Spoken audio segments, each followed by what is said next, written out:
Les points de vue sur l'actualité, c'est maintenant sur Europe 1. Et voici sur Europe 1 la revue de presse de Natacha Polony. Bonjour Natacha. Bonjour Bruce, bonjour Julie. Bonjour. Et bonjour à tous. En une de vos journaux ce matin, de l'argent, beaucoup d'argent. Celui qui se promène, Le Monde, sur la piste des 353 fortunes françaises démarchées par la banque suisse UBS. Les Échos, coalition mondiale contre l'évasion fiscale. Le Figaro Magazine, pourquoi ils quittent la France, les ravages de l'exil fiscal et ces jeunes qui partent réussir ailleurs. Alors il y a l'argent de nos élus aussi. Libération, conflit d'intérêts, des élus à recadrer. Et puis, l'argent qui tombe du ciel. Le Parisien aujourd'hui en France. La belle histoire de la gagnante aux 26 millions d'euros. Elle est femme de ménage intérimaire, son compagnon chômeur et le miracle de la loterie vient de changer leur vie. Avec ce commentaire d'un sociologue dans le journal qui nous parle du hasard qui choisit, ou plutôt qui ne choisit pas entre riches et pauvres et qui frappe les uns et les autres. Là, dit-il, on est vraiment dans l'égalité en acte, pas dans le discours de la République. Moi, je dis que quand une société compte sur la loterie pour offrir un horizon aux pauvres, c'est qu'en effet, la République est morte. Alors le débat sur le mariage gay, Oui, je sais. c'est fini à l'Assemblée, mais ça continue dans la presse. Non, mais c'est surtout que ça devient lassant. On n'en peut plus. Et c'est vrai que ça se ressent dans les éditoriaux ce matin, la lassitude. Même si, chacun reconnaît que cette radicalisation du mouvement anti-mariage gay est un fait politique. Mais franchement, on a tous envie de passer à autre chose. Alors, si on veut se détendre un petit peu, on va sur le site du Huffington Post regarder cette vidéo. Un CRS qui demande à un manifestant d'aller faire sonner sa corne de brume plus loin parce qu'il a une otite. Et le jeune homme qui s'exécute poliment en commentant « Nous ne sommes pas des voyous, nous avons arrêté par respect pour lui. » Quelques grammes de finesse dans un monde de brutes. Bon, alors quant aux analyses, en fait, elles sont plutôt très mesurées ce matin. Elles s'intéressent surtout aux responsabilités politiques.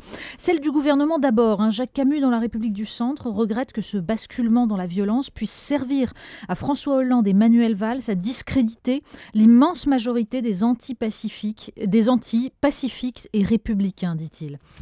Par-delà le débat de fond qui était légitime et nécessaire, ajoute Bruno Dive dans Sud-Ouest, l'erreur du gouvernement et plus généralement des défenseurs du mariage pour tous aura été de tenir leurs adversaires dans un mépris abyssal. Mais ce matin, c'est aussi la droite qui est visée. Une droite qui, selon Dominique Garot dans La Charente libre, a voulu jouer la rue contre les institutions, mais sans le professionnalisme des syndicats qui, eux, savent arrêter une grève. Oui, l'UMP devrait s'en souvenir. Le piège de la radicalité pour les partis de gouvernement, c'est un classique de l'histoire politique. Encore faut-il connaître l'histoire politique. Alors tiens, justement à propos de politique, il y a un débat qui commence à l'UMP qui va concerner indirectement Nicolas Sarkozy. Oui, c'est drôle. C'est le retour, l'énième retour de Sarkozy.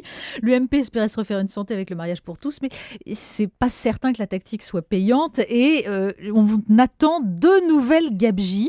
Donc, cette fois-ci, ça va être à propos de la décision que prendront lundi les membres de la commission des statuts. Alors, le Parisien nous l'explique, en fait, il s'agit de décider si Nicolas Sarkozy, en cas de retour de l'homme providentiel, serait un candidat comme les autres, obligé de se plier à une primaire, ou s'il serait exempté en tant qu'ancien président.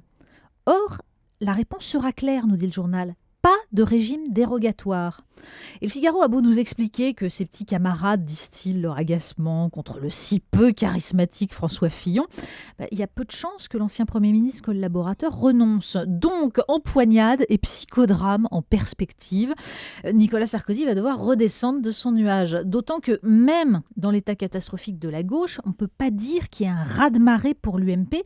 Le Figaro publie, c'est sa une, un sondage qui donne certes Nicolas Sarkozy gagnant si on devait rejouer le match de 2012, mais comme le remarque Guillaume Tabar, la progression simultanée de Nicolas Sarkozy et de Marine Le Pen confirme qu'il n'y a pas un jeu de vase communicant entre la droite et l'extrême droite, mais un déplacement général vers la droite du curseur de la société française. Un constat que devrait analyser aussi bien le PS que l'UMP. Un dossier maintenant dans le magazine du Monde, le magazine M. Oui, un dossier qui a l'air anecdotique comme ça, mais qui en fait est très révélateur. Le magazine M revient sur le principe de précaution qui prévaut dans les instances européennes et qui pourrait tuer les parfums qui ont fait notre histoire et notre mémoire, tous ceux que nous avons sentis autrefois, Chanel, Guerlain, etc. Un rapport scientifique remis à la Commission de Bruxelles prône l'interdiction d'ingrédients naturels essentiels, mais qui sont jugés allergènes. Et que nous dit l'article ? Eh bien qu'une fois de plus, la logique de la Commission favoriserait les industriels et les molécules artificielles et ferait mourir les paysans récoltants.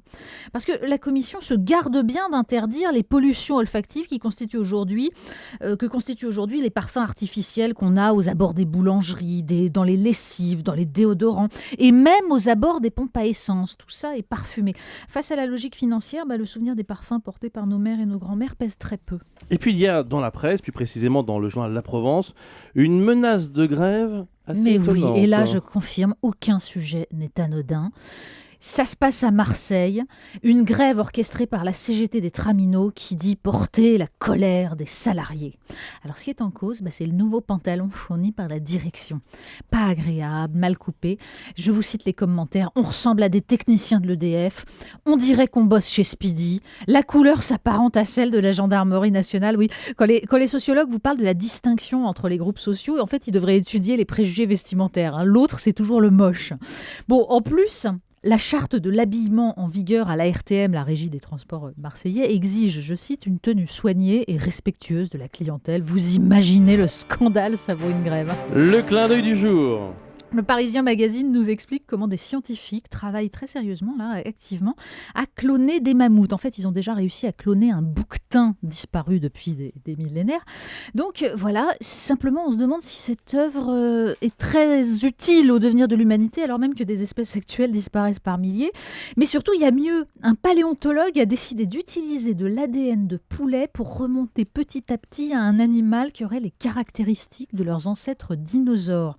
Et qui du coup, selon lui, ressemblerait à un poulet à l'aspect féroce. Mais en fait, la technique fonctionne très bien en politique. En ce moment, on nous cite 1789, les années 30.